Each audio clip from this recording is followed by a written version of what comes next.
Assalamualaikum warahmatullahi wabarakatuh.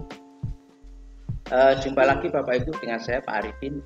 Kali ini saya akan menyampaikan dalam video saya yaitu tentang cara mudah meraih amat baik menghadapi akreditasi sekolah atau madrasah. Nah, namun sebelum lanjut, seperti biasa Bapak Ibu, nanti yang ilmu yang bermanfaat ini tolong di-share ke teman-teman, kemudian subscribe, tekan tombol loncengnya dan komen ya.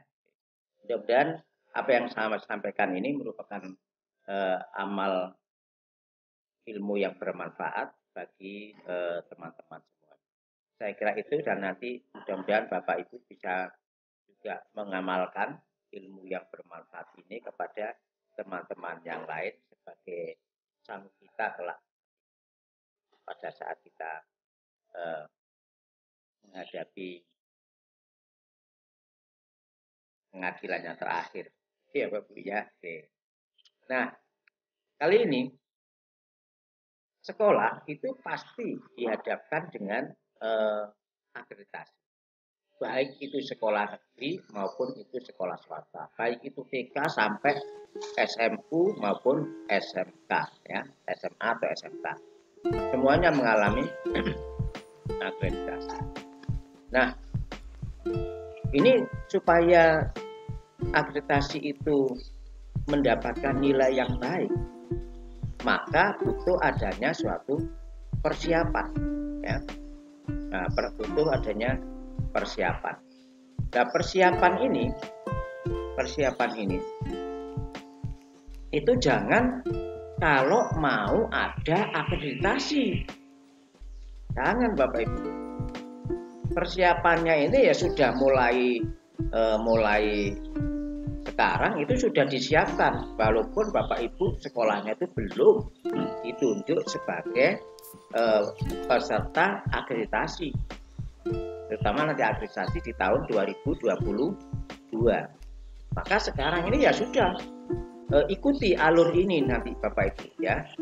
Nah, karena itu jangan di skip, ikuti. Yang pertama persiapannya adalah kepala sekolah beserta guru yang ditunjuk itu mempelajari instrumen akreditasi satuan pendidikan ya, untuk tahun 2022 yang disebut dengan IASP ya. Jadi instrumen akreditasi satuan pendidikan ya, disingkat IASP. Jadi nanti kalau ada IASP berarti instrumen akreditasi satuan pendidikan. Nah, yang kedua, mengikuti sosialisasi akreditasi oleh BAN SM ya.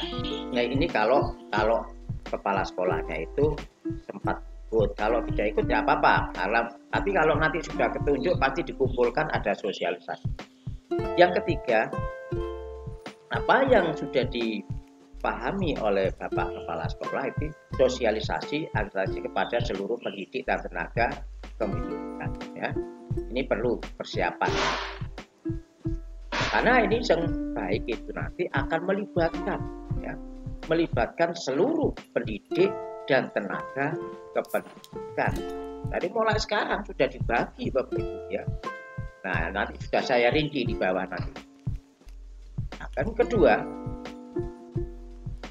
kepala sekolah membentuk tim ya. Nah, ini. Jadi mulai sekarang kepala sekolah itu membentuk tim akreditasi sesuai dengan banyaknya butir instrumen. Nah, di dalam akreditasi sekarang ini itu ada 4 komponen. Komponen 1 itu mutu lulusan sebanyak 11 butir 1 sampai 11. Komponen 2 itu tentang proses pembelajaran ya, ada 7 butir yaitu 12 sampai 18. Komponen 3 yaitu mutu guru 4 butir 19 sampai 22.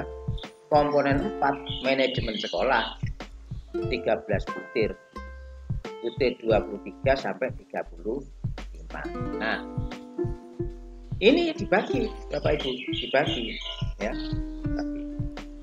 dibagi, mulai sekarang. Kalau Bapak Ibu belum bagi, ya mulai sekarang dibagi.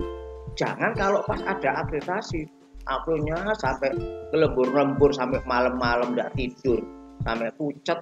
Nah, ya akhirnya ya kurang mahir ya. Sekaligus kalau ini dibagi, sekaligus untuk persiapan Bapak Ibu guru maupun Bapak Kepala Sekolah atau Ibu Kepala Sekolah ya. Nah, kemudian jumlah semua ada 35 butir, masing-masing komponen dikoordinir oleh satu orang.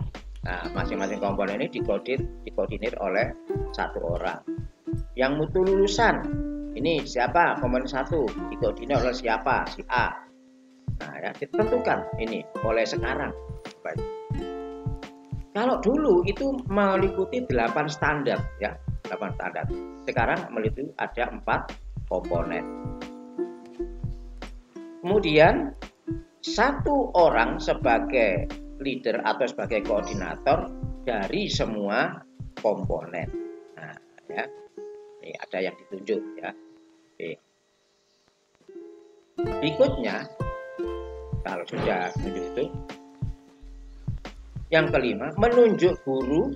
Nah, ya menunjuk guru, komite sekolah, siswa yang akan diwawancarai. Nah, sudah dipersiapkan mulai sekarang ya. Untuk guru bisa lebih dari 1.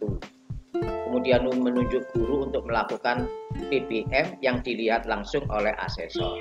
Tentukan, rapatkan mulai sekarang, rapat ya. Kepala sekolah mengadakan rapat. Yang berikutnya melakukan pengecekan kesiapan dokumen yang dibutuhkan dalam bentuk digital sesuai dengan kelompok butir instrumen. Nah, digital itu ya melalui file PDF, Excel ya, Word. Nah, ini menggunakan laptop ya. Kemudian berikutnya adalah guru untuk ini tugas kepala sekolah tadi membagi itu. Sekarang guru berdasarkan bidang tugas tim melakukan pencarian pengumpulan dokumen sesuai butir instrumen. Yang kedua mengubah dokumen fisik menjadi dokumen digital. Nah, jadi artinya dirubah menjadi file ya. Karena laporannya nanti kan ini online ya, dilaporkan dalam bentuk digital juga laporannya.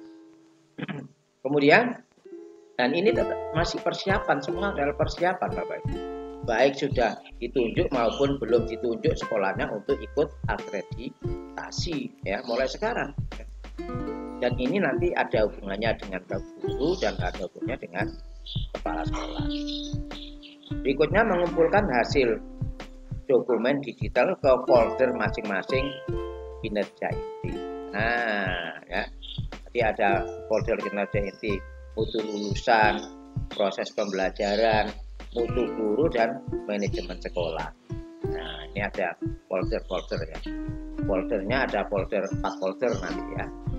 Kalau folder 1 dibuka mengenai mutu lulusan maka dibuka filenya sudah terkumpul. Ini mulai sekarang Bapak Ibu, jangan menunggu belum ditunjuk aja untuk ikut akreditasi, jangan. Ya mulai sekarang sudah di manajemen ini ya, di Bapak Ibu di supervisi kapanpun siap ya, terlebih-lebih kalau akan diakreditasi. Kesalahan yang sering terjadi pada Bapak Ibu kepala sekolah, Bapak Ibu guru, itu apabila mau diakreditasi baru mempersiapkan sampai lembur-lembur, itu kesalahan klasik. Nah, jadi sekolah sekarang ini walaupun belum ditunjuk ya sudah dibagi. Entah itu ditunjuk tahun 22, tahun 23, tahun 24, tetap sekarang ini sudah dibagi. Jadi kerja itu sudah terbiasa dengan manajemen. Ya. Setelah guru tadi sudah mendapatkan tugas, 3 tugas tadi, baru ini yaitu pembagian tugas tim akreditasi sekolah. Nah, koordinator 1 mutu lulusan siapa? Pak siapa? Nah, Pak Maja, Pak Udin, Pak Maja. Nah, atau Pak Arif. Nah, terserah Pak Ibu, gurunya masing-masing. 7. Siapa yang jadi koordinator mutu lulusan? Yang kedua, siapa yang menjadi koordinator proses pembelajaran? 7, Bapak Ibu ya. Ini kalau Bapak Ibu tahu kemudian kepala sekolahnya tidak tahu, diberitahu Pak Ibu. Ya, guru-guru juga punya kewajiban untuk mendalami seperti ini ya, demi untuk kemajuan sekolahnya. Jangan semua ini dibebankan pada kepala sekolah. Ya, ini tanggung jawab bersama Bapak Ibu demi nama baik sekolah. Nah, kesalahan klasik juga ini, kesalahan yang klasik kedua. Seakan-akan akreditasi itu menjadi tanggung jawab kepala sekolah. Seakan-akan seperti itu Bapak Ibu. Sebetulnya tidak. Ini juga termasuk tanggung jawab semua guru-guru. Karena ini menyangkut nama sekolah. Kalau kepala sekolah itu, kata kepala sekolah kan sementara saja.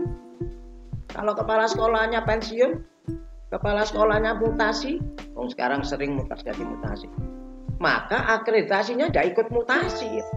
Akreditasinya tetap melekat pada sekolah tersebut. Nah, itu di situ kesalahannya. Seakan-akan akreditasi itu, beban itu menjadi tanggung jawabnya kepala sekolah. Bukan. Contoh, SDN Sawunggaling umpama akreditasinya B, umpama ini. Kepala sekolahnya Pak Amin. Dapat setahun 2 tahun dimutasi, maka tetap di sekolah Sawunggaling itu akreditasinya B. Padahal kepala sekolahnya ganti sudah baru. Guru-guru sekolah mana? Sekolah SD Sawunggaling. Akreditasinya apa? Jadi semua itu ikut menyandang Bapak Ibu, karena berhubungan dengan nama sekolah, bukan nama kepala sekolah. Bukan. Jadi ini akreditasi itu tanggung jawab bersama, bukan tanggung jawab kepala sekolah. Ini kebanyakan klasik juga kesalahan yang kedua ini. Kesalahan pertama itu adalah kerja keras karena mau diakreditasi. Lah itu salah ya. Yang kedua, akreditasi ini seakan-akan menjadi beban kepala sekolah. Guru, itu tugas kepala sekolah sama tim. Itu bukan salah ya. Makanya dibagi mulai sekarang. Siapa yang menjadi koordinator mutu lulusan? Siapa yang menjadi koordinator proses pembelajaran? Tentukan siapa gurunya. Nah, menurut kompetensinya ya ini. Siapa yang menjadi koordinator mutu guru? Nah, mutu guru ini berhubungan dengan PKB, pengembangan keprofesian berkelanjutan. Bagaimana pengmandirinya, bagaimana publikasi ilmiahnya, bagaimana karya inovatifnya. Koordinator itu mengumpulkan. Nah, ayo mana PKB-nya guru si A ya, tahun sekian, nama guru si B. Nah, mengumpulkan ya. Kalau bisa mengumpulkannya tidak dalam bentuk print out, tetapi sudah file ya, kumpulkan file. Enak, sekarang sudah zamannya digital ya. Nanti akreditasi juga file Bapak Ibu ya. Nah, kemudian berarti laporannya itu sudah laporan file ya. Kemudian manajemen sekolah. Nah, ini manajemen sekolah ini karena banyak dibagi 2 kalau bisa ya. Tapi ada kata enggak, satu aja. Enggak apa-apa, satu. Kalau dianggap mumpuni silakan. Nah, kalau katakanlah butir 23 sampai 29 itu si A.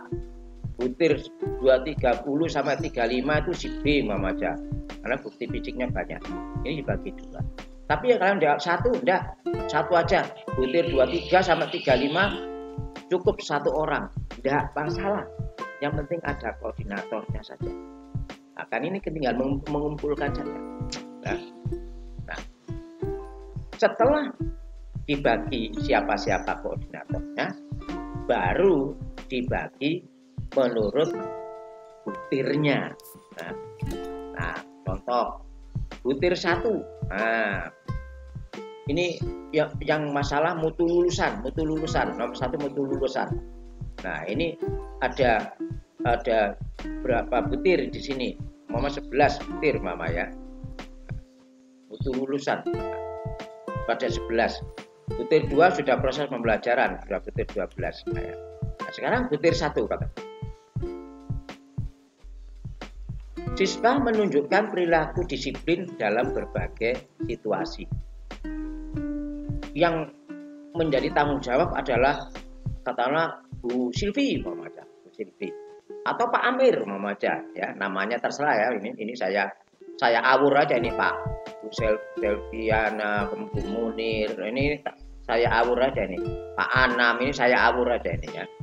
Nah Bapak Ibu bagi namanya siapa yang tanggung jawab, guru ini, guru ya. Yaitu bertanggung jawab tentang butir 1. Nah siswa menunjukkan perilaku disiplin dalam berbagai situasi. Lalu cari dokumennya apa saja, telaah dokumen. Nah ini sudah saya rinci ini ya. Nah Bapak Ibu nanti tinggal kalau mau memiliki ini boleh Bapak Ibu, nanti saya siapkan di linknya ya, di linknya. Yaitu bukti fisiknya tentang berbagai perilaku disiplin, ini tata tertib ya, 1 tata tertib dan penegakan dan mencakup hak, kewajiban, penghargaan dan sanksi. Nah, ini antara lain sistem poin ya. Ini umpama ini. Yang B, buku piket. Nah, buku piket yang termasuk kondisi yang terlambat siswa dan ketidakhadiran siswa di sekolah. Nah, ini termasuk yang menyangkut tentang disiplin. Bukti fisik pokoknya yang menyangkut tentang disiplin ya. Ini dikoordinir oleh Ibu Silviana. Nah, ya. C, catatan guru atau wali kelas dan tenaga kependidikan yang memuat kedisiplinan waktu siswa. Nah ini, jadi bukti fisik ini semuanya setor kepada Ibu Silviana ya, untuk membuktikan yaitu butir nomor 1. Nah begitu Bapak Ibu kerjanya ya. Jadi ringan, tidak apa diserahno TU sama kepala sekolah puyeng ya, ya pusing ya, tidak selesai juga. Yang kedua ditangani oleh Bapak Munir mama ini, atau Ibu gurunya siapa, Pak Bambang mama aja ya. Nah, menangani tentang butir 2. Siswa menunjukkan perilaku religius dalam aktivitas di sekolah atau madrasah ya. Di semua jenjang ini ya, semua jenjang TK sampai SMA. Nah, telaah dokumennya adalah laporan kegiatan pembiasaan perilaku religius siswa yang mencakup agenda atau jadwal dan jenis kegiatan. Ini pokoknya yang berhubungan dengan keagamaan ya. Tangani oleh. Yang kedua, catatan guru tentang sikap toleran dan kerukunan hidup antar pemeluk agama dan kebudayaan. Nah, ini bukti fisiknya dicari, digali, bisa dalam bentuk file ya. Setor kepada Pak Munir. Nah, ini ya, yang nangani Pak Munir. Nah, itu nangani butir 2. Butir 3 tugasnya Pak Anam. Nah, mau Pak guru saya banyak Pak. Kalau banyak mungkin diberi 2. Nah, ada yang 1, ada yang 2 menurut saya. Ada yang guru sudah sepuh, sudah loyo, IT juga kurang, perlu didampingi sama guru yang masih muda yang bisa IT. Nah, bertanggung jawab butir 3. Nih, bertanggung jawab butir 3. Siswa menunjukkan perilaku tangguh dan bertanggung jawab dalam aktivitas di sekolah. Nah, ini telaah dokumennya portofolio tugas dalam pembelajaran yang mencakup materi dan nilai yang diperoleh siswa.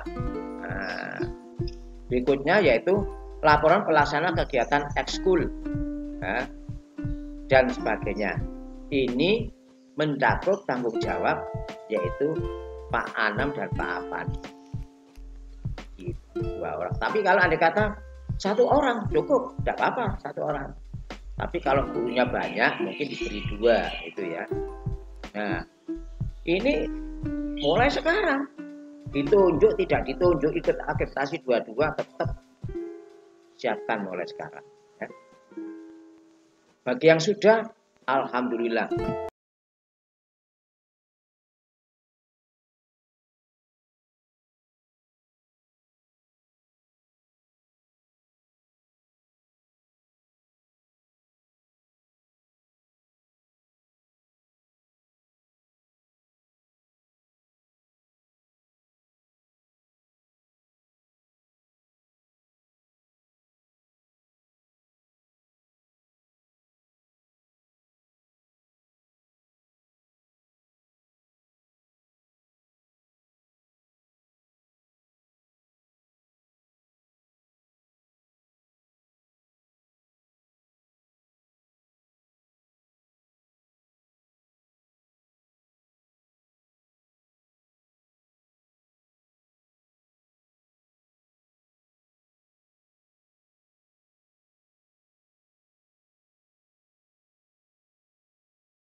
Dan laporan hasil karya dan prestasi terkait keterampilan.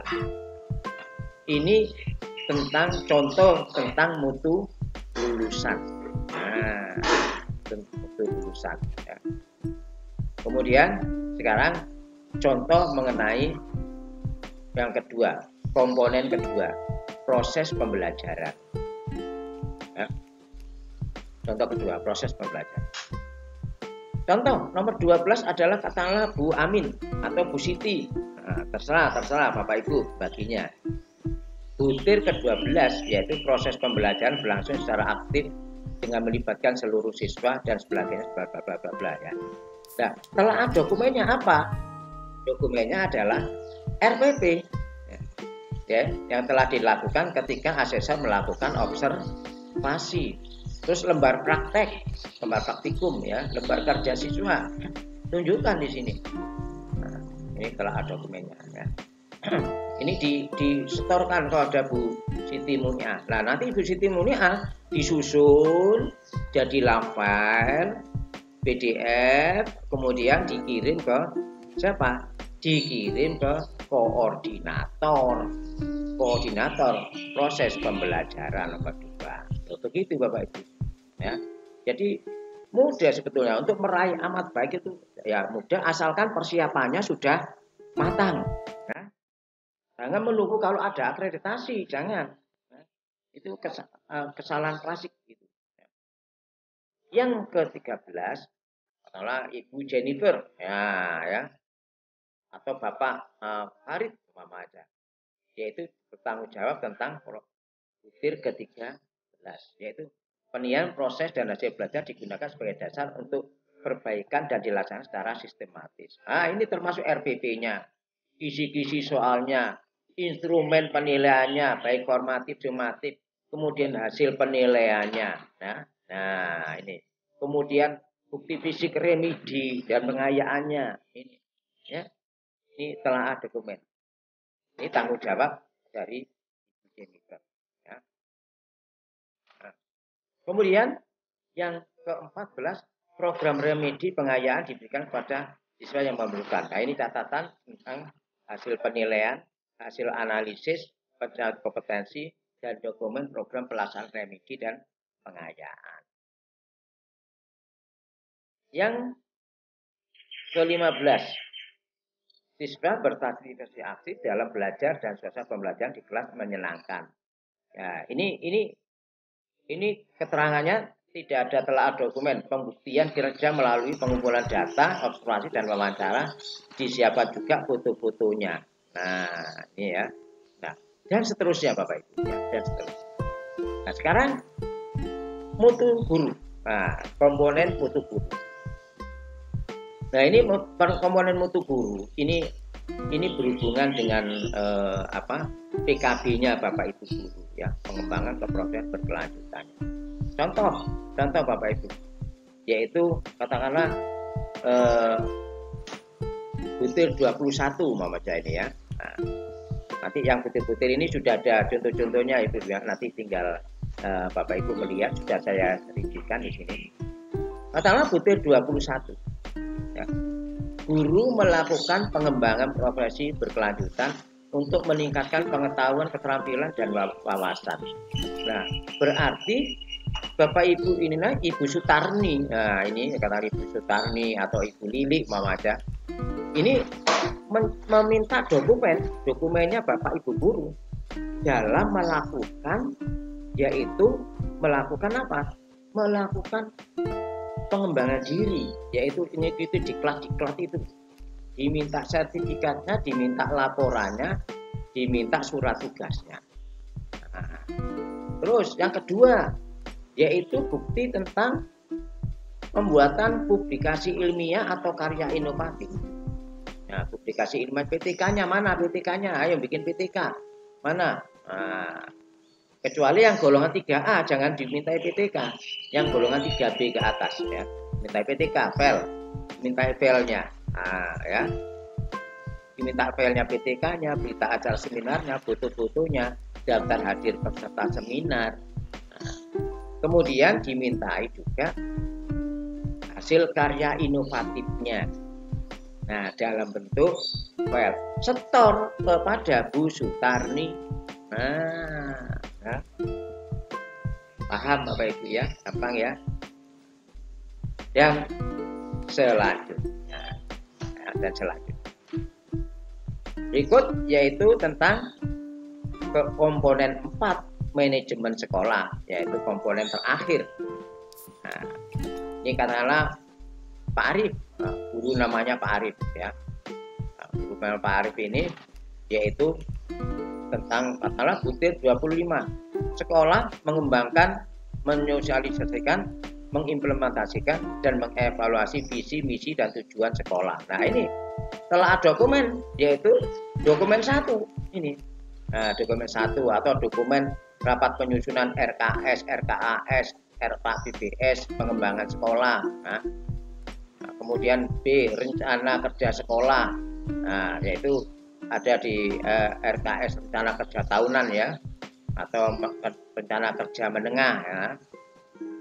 Kemudian dokumen 1, dokumen 2. Nah, dokumen 1 itu ya intinya isinya lengkap itu Bapak Ibu ya. Tebel itu ada visi, misi, tujuan, sudah lengkap di situ di dokumen 1 itu ya. Nah, ini menyangkut tentang manajemen sekolah ya. Nah, begitu juga yang butir ini 24 ini. Nah, apa saja. Nah, seperti itu Bapak Ibu. Nanti secara detail akan saya lanjutkan di video berikutnya ya. Setelah ini manajemen sekolah ini sudah ditangani oleh guru-guru, nah guru-guru ini setor pada yaitu koordinatornya manajemen sekolah, bentuk file nanti dibentuk file dalam bentuk folder-folder gitu Bapak Ibu ya. Nah, jadi sudah sistematis kerjanya dan bisa dalam bentuk Excel, bisa dalam bentuk PDF, dalam bentuk Word ya. Kemudian yang terakhir, dokumen yang sudah diubah menjadi file dokumen digital PDF disetor ke masing-masing koordinator. Nah, ini. Yang kedua, masing-masing koordinator menyerahkan hasil pengumpulan file digital ke koordinator umum yang sudah ditunjuk 1 orang tadi. Nah, 1 orang yang ditunjuk oleh kepala sekolah tadi. Kemudian yang ketiga, semua file ini sudah siap pada saat visitasi. Sehingga manakala asesor meminta dokumen, kita tinggal mengirim sesuai dengan permintaannya. Tuh ya, selesai Bapak. Dan ini tolong lakukan mulai sekarang. Jangan menunggu kalau ditunjuk ada akreditas. Nah, ya. Dan ini berhubungan dengan supervisi yang dilakukan oleh kepala sekolah, supervisi yang dilakukan oleh pengawas. Ini juga berfungsi nanti. Di situ ada RPP. Nah, ya, ada RPP. Ada media pembelajaran lewat karya inovatif. Ya, ada publikasi ilmiah. Di situ ada PKG. Nah, PKG ada analitik fisik gitu ya. Nah, itu Bapak Ibu, dengan demikian persiapan selesai ya. Nah, selanjutnya terima kasih Bapak Ibu. Mudah-mudahan jangan lupa ilmu yang bermanfaat ini dibagikan kepada semua teman-teman. Dan ini yang menerima ini tidak harus kepala sekolah, guru pun juga perlu